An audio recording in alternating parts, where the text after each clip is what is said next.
नमस्कार, मैं हूं श्रीकांत प्रजापति और आप मेरे साथ देख रहे हैं बीसीसी न्यूज। आई खबरों में बढ़ने से पहले डालते हैं सुर्खियों पर एक नजर।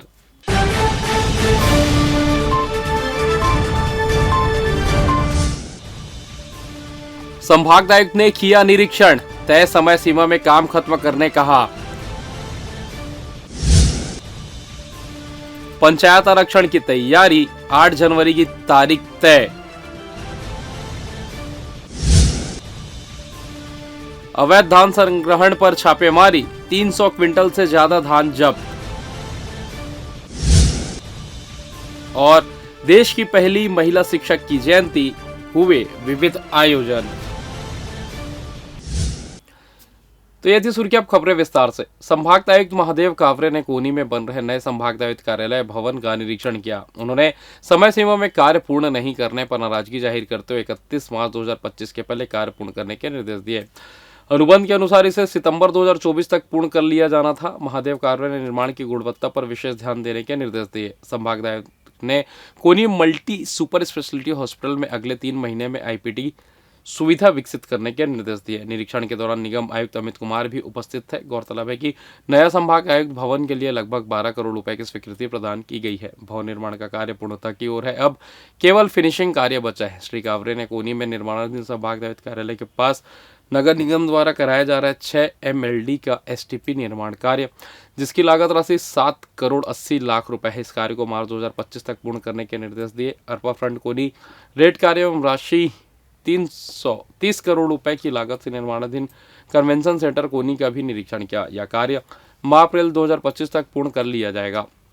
संभागायुक्त महादेव कावरे ने कोनी में 200 करोड़ रुपए की लागत से नवनिर्मित सुपर स्पेशलिटी चिकित्सालय का भी निरीक्षण किया, जहां उन्होंने आईपीडी को भी आगामी 3 माह में शुरू करने निर्देशित किया है। कलेक्टर अवनीश शरण ने NIC कक्ष से वीडियो कॉन्फ्रेंसिंग के जरिए अधिकारियों की बैठक लेकर धान खरीदी की समीक्षा की। उन्होंने कोची और दलालों के खिलाफ कार्रवाई में और तेजी लाने के निर्देश दिए। गड़बड़ी की संभावना वाले खरीदी केंद्रों की सूची सौंपकर इन पर निगरानी बढ़ाने को कहा है। धान खरीदी का मौसम चूंकि अब अपने उच्च स्तर पर पहुंच चुका है, लिहाजा नोडल अधिकारी पूरे समय से केंद्र में बैठकर अपने समक्ष खरीदी कराए और रिपोर्ट दे। राज्य सरकार का फिलहाल सबसे बड़ा काम किसानों से सफलतापूर्वक धान खरीदी करने का है।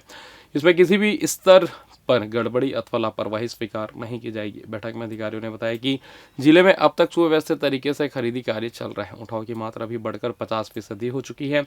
खरीदी केंद्रों में धान रखने की जगह कमी नहीं है। 3 जनवरी तक जिले में 4.67 लाख मीट्रिक टन धान की खरीदी की जा चुकी है। लगभग 96,000 किसान अपना धान अपने समीप के केंद्रों पर बेच चुके हैं। किसानों को उनके उपज के एवज में 1073 करोड़ रुपए की राशि का भुगतान किया जा चुका है।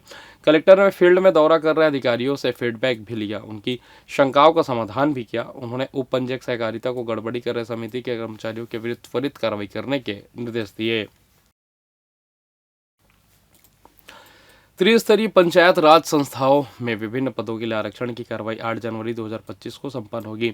जिला कार्यालय बिलासपुर के मंथन सभा कक्ष और जनपद पंचायतों के सभा कक्ष में इस दिन आरक्षण की कार्रवाई की जाएगी। दोपहर 12 बजे जिला कार्यालय के मंथन सभा कक्ष में जिला पंचायत सदस्यों और जनपद पंचायतों के आरक्षण की कार्रवाई शुरू होगी। वहीं सभी जनपद पंचायतों के सभा कक्ष में सवेरे 10:30 बजे से जनपद पंचायत सदस्य, सरपंच एवं पंच पदों के लिए नियमानुसार आरक्षण किया जाएगा। कलेक्टर अवनीश शरण ने आरक्षण की कार्रवाई संपन्न कराने के लिए अधिकारियों की नियुक्ति करते हुए इसके लिए आम सूचना जारी कर दी है। जिला स्तर पर जनपद पंचायत अध्यक्ष एवं जिला पंचायत सदस्यों के आरक्षण की कार्रवाई संपन्न कराने के लिए अपर कलेक्टर शिव कुमार बनर्जी को प्रभारी बनाया गया है।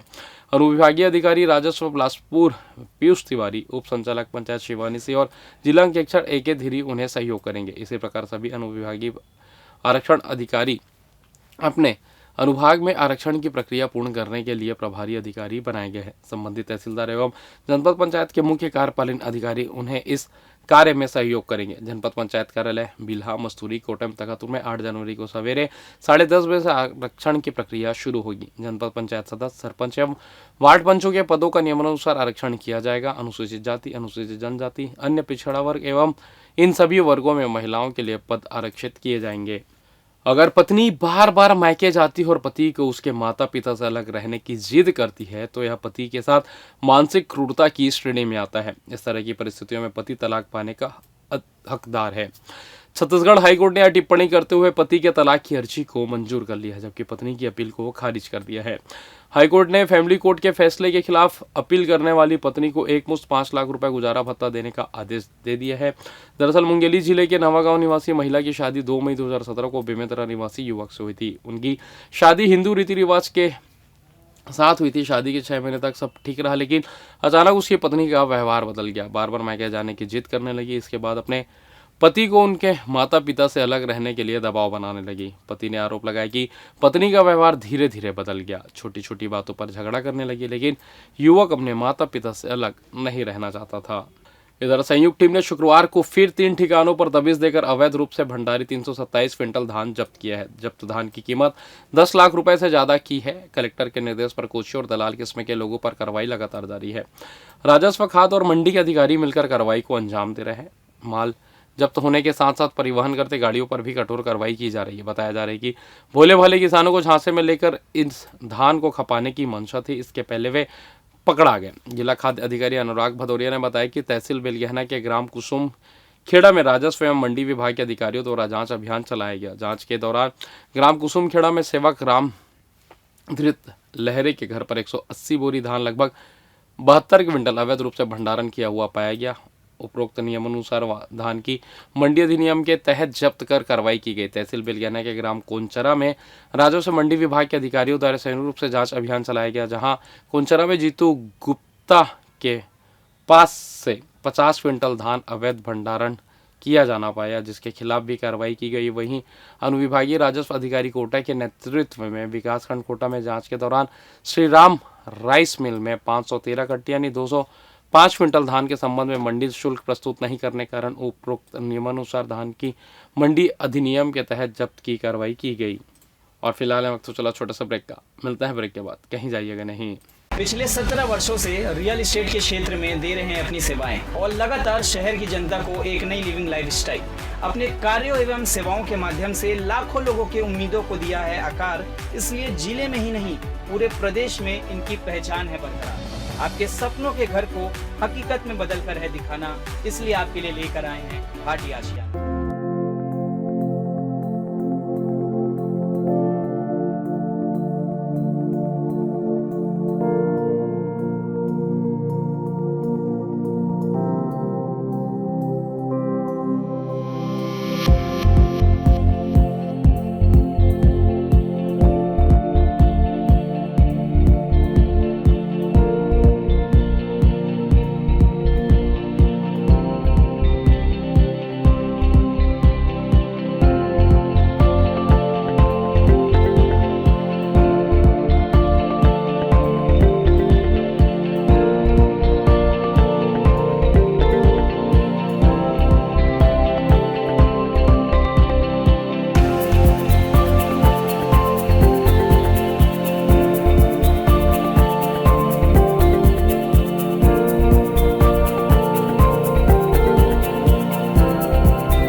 और ब्रेक के बाद आप सभी का स्वागत है। आइए बढ़ते हैं अगली खबर की ओर।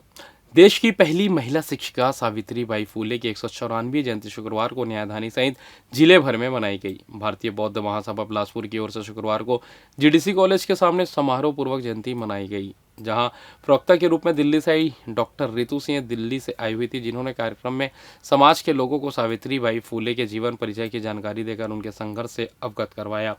उन्होंने बताया कि महाराष्ट्र के सतारा में जन्मी सावित्रीबाई ने महिलाओं और बच्चों की शिक्षा के क्षेत्र में अद्वितीय योगदान दिया। उन्होंने विधवाओं के उत्थान के लिए भी अथक प्रयास किए। आज भी सावित्रीबाई फूले को एक प्रेरणादायी व्यक्तित्व के रूप में याद किया जाता है, जिन्होंने समाज में महिलाओं की स्थिति को बेहतर बनाने में अहम भूमिका निभाई। एक जमाने में जब महिलाओं को घर की चार दीवारी में कैद रखा जाता था, तब सावित्रीबाई फूले ने समाज के रूढ़िवादी मान्यताओं को चुनौती देते हुए नारी सशक्तिकरण का बिगुल बजाया। महज 9 वर्ष की उम्र में विवाह बंधन में बंधी सावित्रीबाई फूले ने अपने पति ज्योतिराव फूले के साथ मिलकर समाज सुधार के लिए कई बड़े काम किए। उक्त कार्यक्रम में भारतीय बौद्ध महासभा बिलासपुर के पदाधिकारियों सहित सदस्यों ने भी सावित्रीबाई फूले को भाव विभोर होकर श्रद्धांजलि देते हुए उनके प्रेरणा को जीवन में अमल करने प्रण लिया।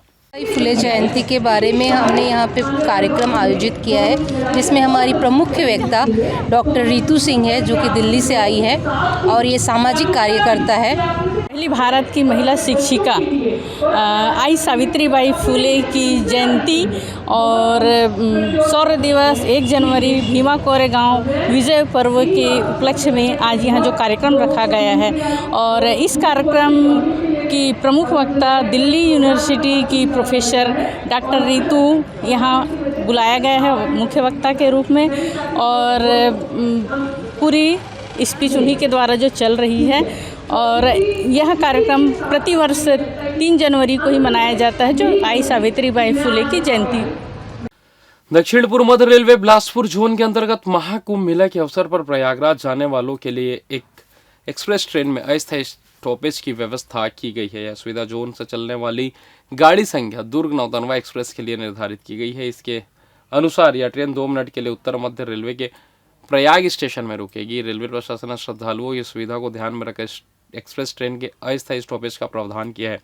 यह सुविधा 10 जनवरी से 28 फरवरी तक जारी रहेगी। आधिकारिक जानकारी अनुसार दुर्ग से रवाना होने वाली गाड़ी संख्या दुर्ग नौतनवा एक्सप्रेस प्रयाग स्टेशन में 11:18 पर पहुंचेगी और 11:20 पर वहां से रवाना होगी। बिलासपुर में मौसम के उतार चढ़ाव का दौर जारी है। जनवरी के पहले सप्ताह में ठंड में वृद्धि हुई, लेकिन दिन और रात के तापमान में काफी अंतर है। शुक्रवार को अधिकतम तापमान 29.2 डिग्री सेल्सियस रिकॉर्ड किया गया, जिससे दोपहर में ठंड गायब हो गई। वहीं रात का पारा 10.8 डिग्री सेल्सियस रहा, जिसके चलते रात में कड़ाके की ठंड महसूस हुई। इस बार जनवरी में पिछले साल की तरह ठंड नहीं है। इधर मौसम विभाग ने रविवार से मौसम में बदलाव होने का संकेत दिया है। आसमान में बदली और बारिश की संभावना बन रही है, जिसके चलते तापमान में बढ़ोतरी भी संभव है।